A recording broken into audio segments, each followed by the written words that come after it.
South India shopping mall, the wedding మంత్ర, సరికొత్త wedding collection, south India shopping mall.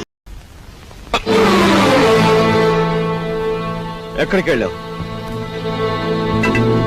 చెప్పు. ఏమిట్రా నువ్వు చేసిన పని? చెప్పు, ఎక్కడికి వెళ్ళి వస్తున్నావు? చెప్పు. ఏమిట్రా నువ్వు చేసిన పని?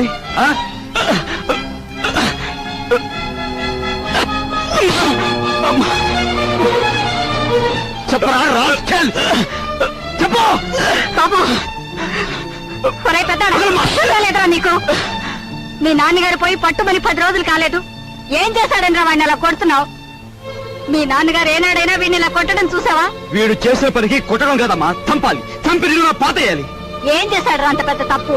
ఏం చేశాడా వీడు?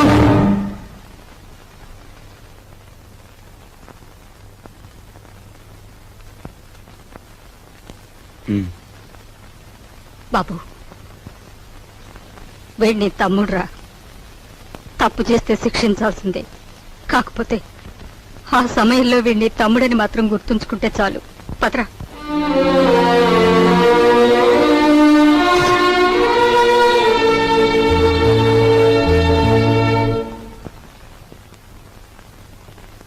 వాడెందుకు కుట్టాడో తెలుసమ్మా? చెప్పు. పక్కన కాబోయే పెళ్ళం ఉంది కదా, ఆవిడ ముందు గొప్పలు చూపించుకోవడానికి. ఒరే కృష్ణ, నువ్వు చిన్న కొడుకువైతే నీకంటే ముందు పుట్టిన పెద్ద కొడుకురా వాడు. నీకంటే ముందు నుంచే చూస్తున్నాను. వాడెప్పుడూ తప్పు చేయడు. వాడితో ఉన్న ఆ పిల్ల వాడంత గొప్పదని నా అభిప్రాయం.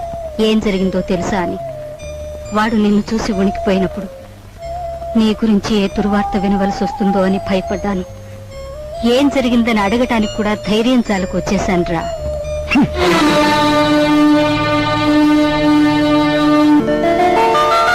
ఈమె నా చెల్లెలు ఇల్లు వదిలి వచ్చేసింది. మీ సేవా సాధనలో ఉందేమో. సారీ, ఇలాంటి అమ్మాయి ఎవరూ లేరు. వస్తానండి.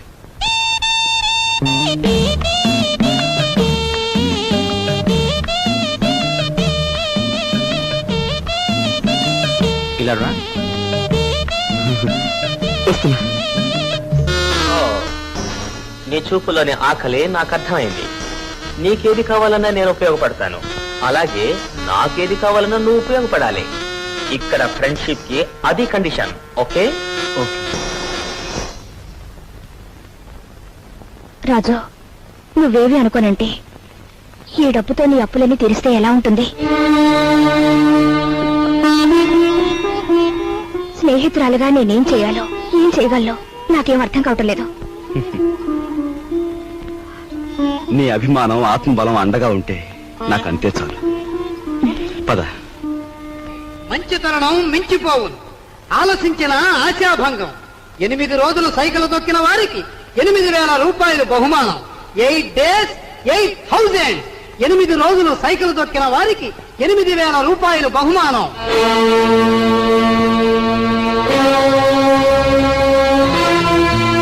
రాజు, అప్పులు తీర్చడానికి నువ్వు సైకిల్ తొక్కుతున్నావట.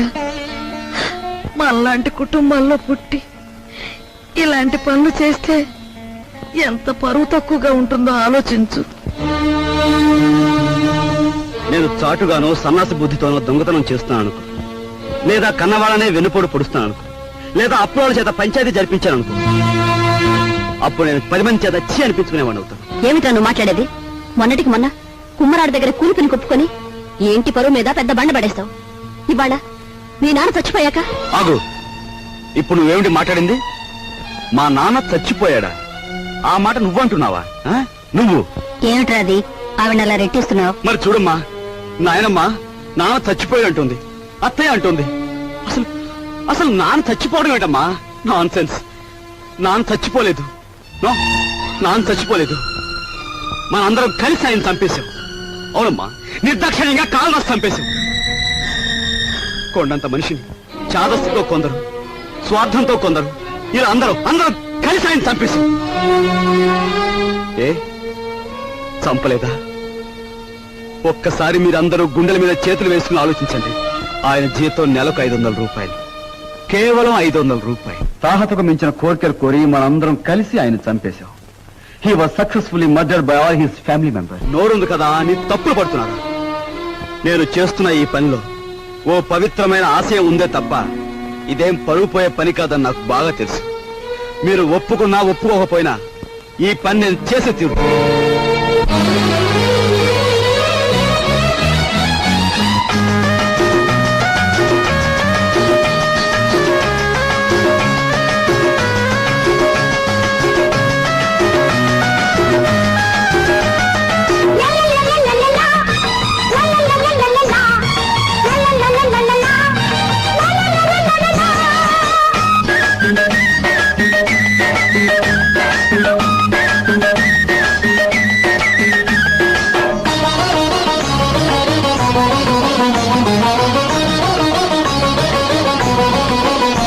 నీ దారి పూల దారి పోవోయి బాటసారి నీ ఆశలే భరించగా ఫలించు విజయభేరి నీ ఆశలే ఫలించగా ఫలించు విజయభేరి నీ దారి పూల దారి పోవోయి బాటసారి నీ ఆశలే ఫలించగా ఫలించు విజయభేరి నీ ఆశలే ఫలించగా ఫలించు విజయభేరి.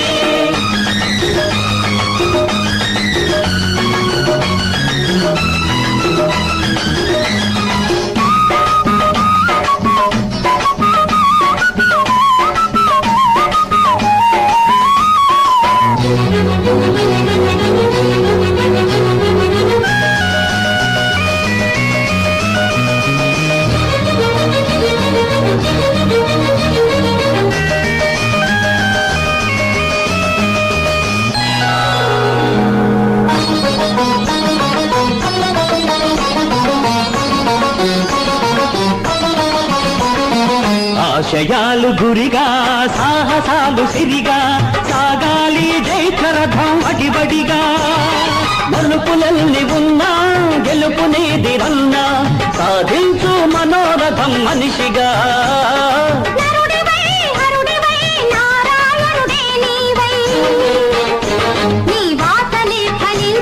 వరించు విజయలక్ష్మి నీ వాసలే ఫలించగా వరించు విజయలక్ష్మి నీ దారి పూల దారి పోవోయి బాటసారి నీ ఆశలే ఫలించగా ఫలించు విజయభేరి నీ ఆశలే ఫలించగా ఫలించు విజయభేరి.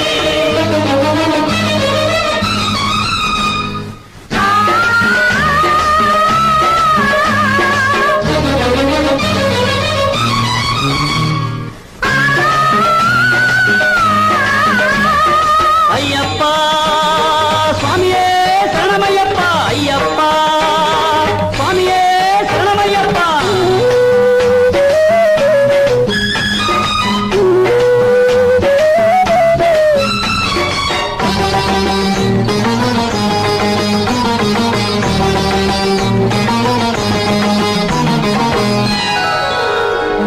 కాళరాత్రి ముగిసే కాంతి రేఖ మెరిసే నీ మండిన గుండెల నిట్టూర్పులలో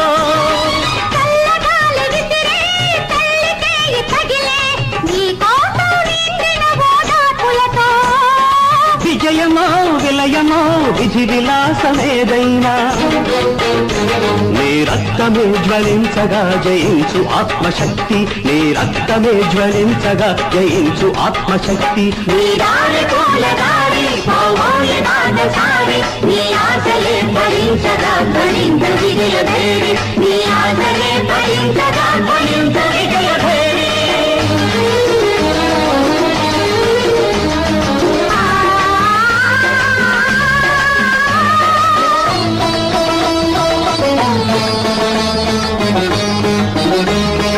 అయ్యప్ప స్వామియే శరణమయ్యప్ప అయ్యప్ప స్వామియే శరణమయ్యప్ప.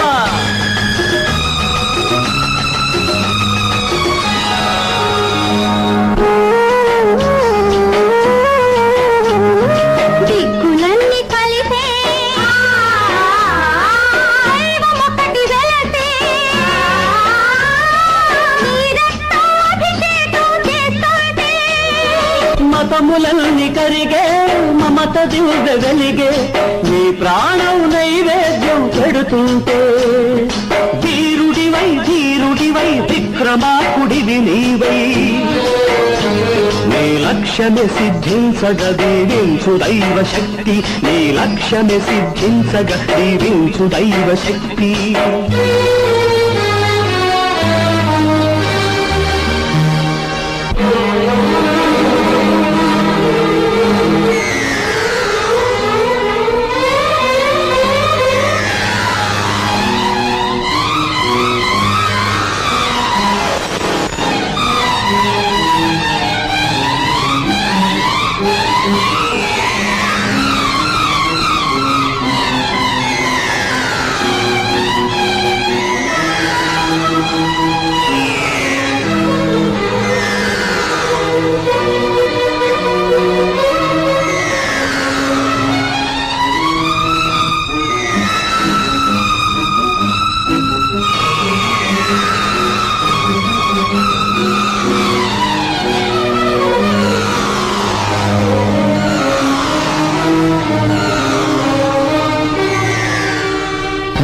దారి పూలదారి పోవోయి బాటసారి నీ ఆశలే ఫలించగా ధ్వనించు విజయ భేరీ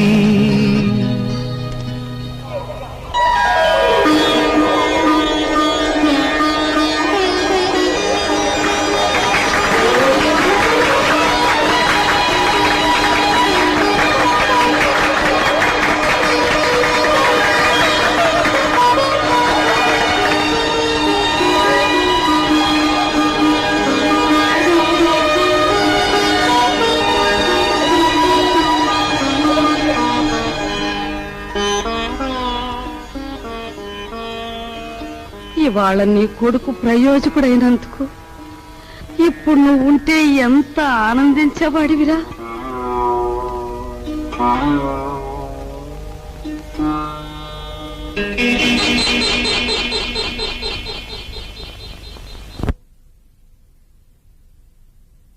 రాజుగాడి గదిలో దూరి డబ్బు కాచేద్దామంటే వాడు పడుకున్నాడో లేదో తెలియచావట్లేదు. పడుకున్నాడని దగ్గరికి వెళ్ళామనుకో వాడు బాంబుల పేర్లా పేల్తాడు. అసలు ఈ గొడవంతా దేనికి?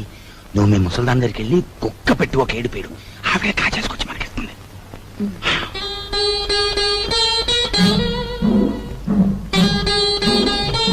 రాజు సైకిల్ దుక్కి సంపాదించిన డబ్బుతో ముందు అప్పులు తీరుస్తానంటున్నాడు. మమ్మల్ని మాత్రం ఆగమంటున్నాడు. వాడు సైకిల్ తొక్కుతానంటే మనం అందరం వాడిని కాదన్నాం. ఇప్పుడు ఆ డబ్బు మనం కావాలంటే ఏం బాగుంటుందమ్మా? అందుకే వాడి చేతుల నుంచి మనం తీసుకోము. మరి నువ్వు ఆ గదిలోకి వెళ్తావు, ఎవ్వరికి అనుమానం ఉండదు. ఆ డబ్బు నువ్వు తెస్తావు.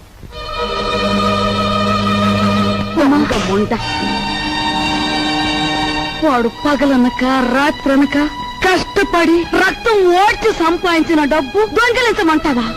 ఆలోచిస్తే నాకు ఇప్పుడు అర్థం అవుతుంది. నా కొడుకు డబ్బు కూడా నువ్వే కాజేశావు. వాళ్ళు నువ్వే చంపేశావు.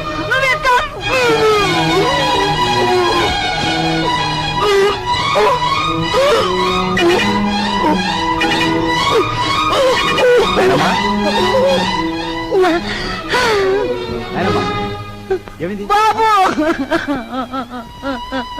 ఏమైంది నాయనమ్మా? ఎందుకు కేకలు పెట్టావు నాయనమ్మా? ఏమైంది? ఏం లేదు బాబు, ఏదో పీడకలు వచ్చింది. మీ నాన్న గుర్తుకొచ్చాడయ్యా. సరే ఊరుకో.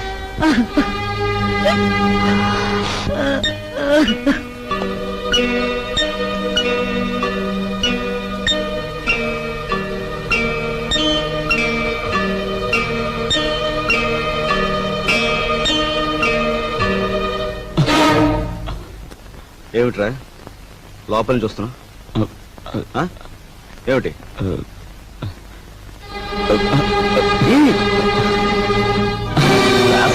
ఏమిటాడు చేసిన పని?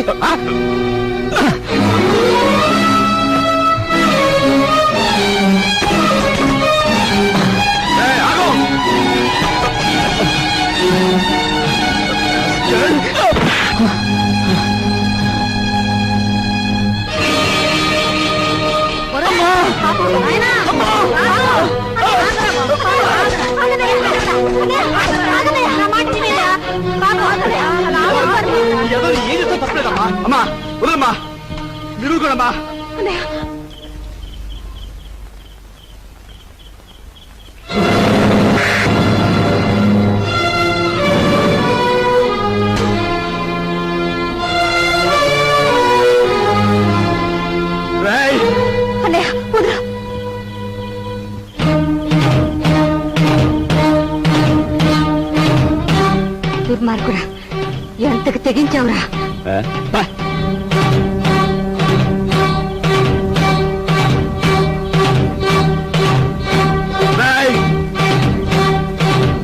తప్పు చేస్తే శిక్షించాల్సిందే.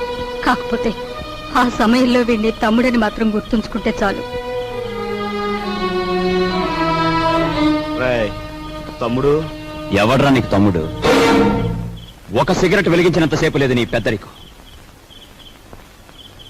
ఒక దమ్ము లాగినంతసేపు లేదు నీ పెద్దరికం. అందుకోసం నువ్వు ఎగిరిపడిన అవసరం లేదు. ఏమిటి నీ గొప్ప? నాన్న చచ్చిపోయి 4 రోజులు కాలేదు, రకరకాలుగా అధికారం చలాయించాలని చూస్తున్నావు. నీ పెద్దరికం నాకు అక్కర్లేదు. సచ్చినాడ ముసలిముండా. ఐఎమ్ సారీ, నీకు మర్యాద ఇవ్వాలి కదూ. చూడు మిస్టర్, నీకు ఎవరి పెద్దరికం అక్కర్లేదనుకుంటే ఈ ఇంట్లో నుంచి తక్షణం బయటకు వెళ్ళిపోవచ్చు.